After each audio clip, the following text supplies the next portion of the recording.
Having obtained our PDF cake moment mean and the variance of the beta distribution, so in this our part 3, we are going to see how we obtain moment generating function of the beta distribution and the characteristics function.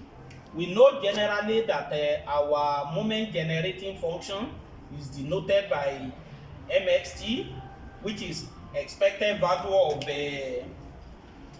ext. Expected value of ex raised to power t. At continuous level, we are going to have integral of e raised to power xt f of x dx, and our ranges is 0 to 1 for beta distribution. We can start in our distribution direct so that we have integral of e raised to power xt. Let's put our range of 0 and 1. Our gamma distribution is gamma of alpha plus beta over gamma of alpha, gamma of beta, x raised to power alpha minus 1, 1 minus x raised to power beta minus 1 dx. If you check through this our parameter here, we know that this is our parameter is beta, alpha and beta for beta distribution. So we can bring it out like 1 over the distribution of beta, which is having parameter of alpha beta, to be equal to integral, or we should not put equal to, let's put integral of e raised to power xt. We are left with x raised to power alpha minus 1, 1 minus x raised to power beta minus 1 dx. We shouldn't forget our range from 0 to 1. So with this, now there is a distribution. There is an exponential distribution when you have e raised to power xt. E raised to power xt is the same thing as summation of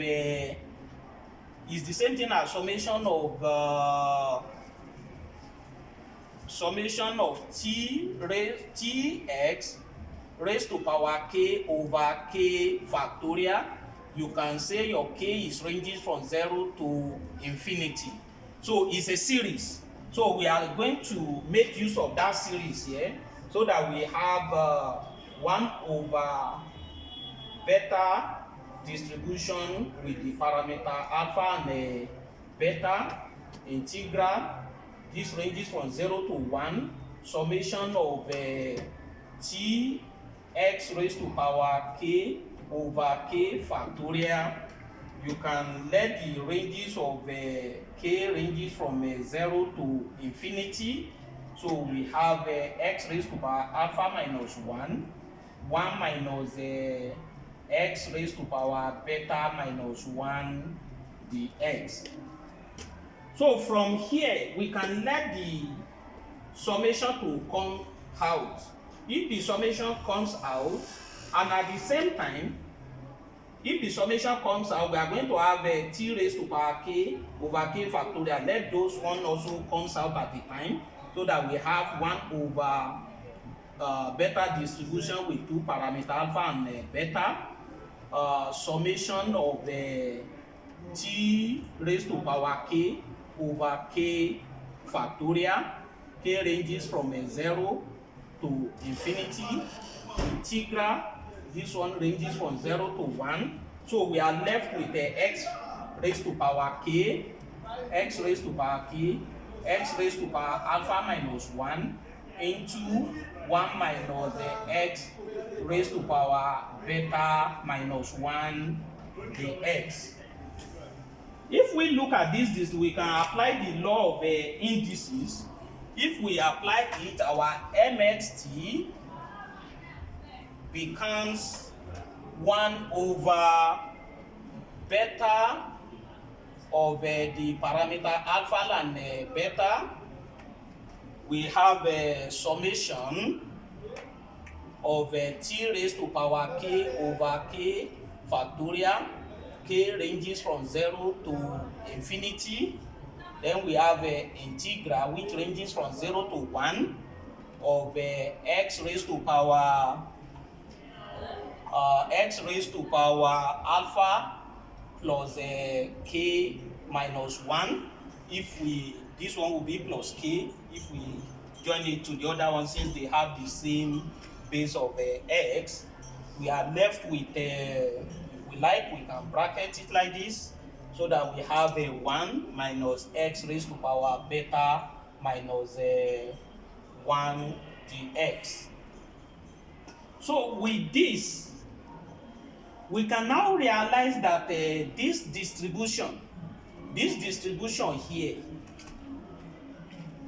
is a distribution of x to beta of alpha plus k parameter and beta. So this distribution. So instead of putting the whole of this, so we can replace it with our distribution there, so that we have 1 over beta alpha beta. Then with this now we have summation t raised to power k over k factorial. K ranges from 0 to infinity. So the whole of this distribution is beta of a parameter alpha plus k comma beta. So with this now we can join them together. We are going to have a summation t raised to power k over k factorial. K ranges from 0 to infinity. Beta of alpha plus k beta. These are the parameter here. Then we can bring this in, so that we have a beta of alpha and beta.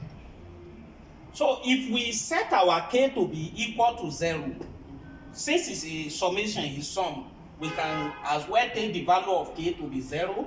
So the whole of this distribution will be 0, because if you say here is a t raised to power k, if k is 0, this becomes 1. 0 factorial is 1, the whole of this is 1.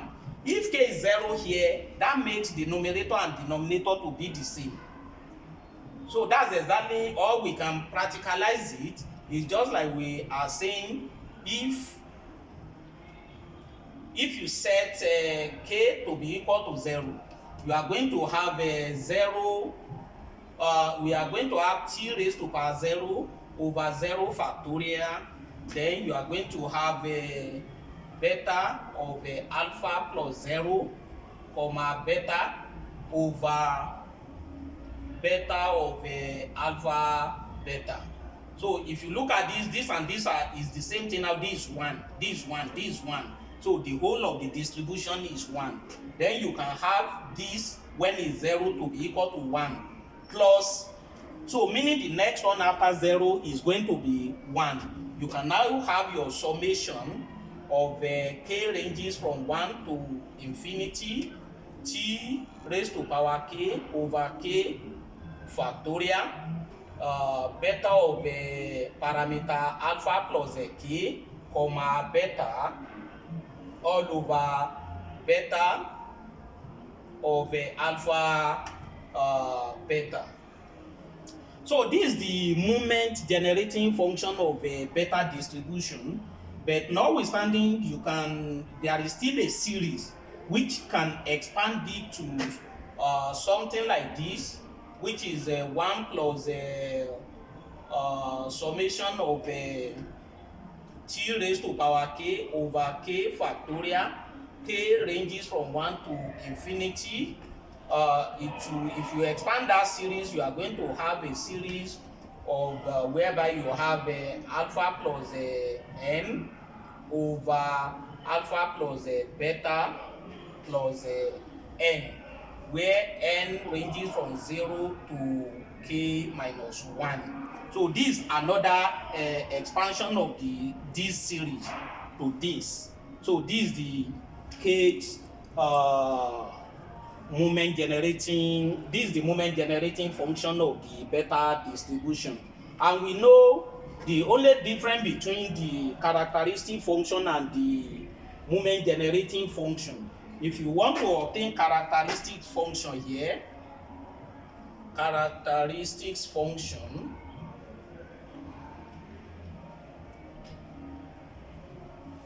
if you take it from here, just add I to this place. If you take it from here, you are going to either you will have it as 1 plus summation I t raised to power k beta of alpha plus k comma beta over beta of alpha beta. So that's if you take it from here. But if you expand this series, it will become something like this: 1 plus summation of I t raised to power k over k factorial. You can take the ranges of k from 1 to infinity. Take the products of alpha plus n over alpha plus beta plus n, where n ranges from 0 to k minus 1.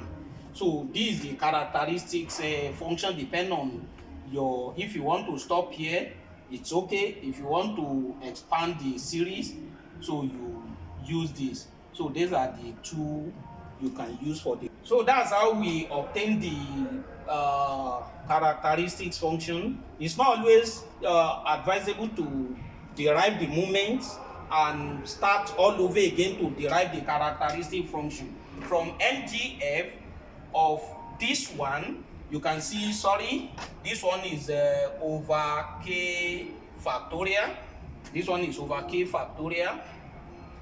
Then if you are taking it from here, you just add I to this place, so you have this. So those are the two ways you can have your characteristic function from the moment generating function. So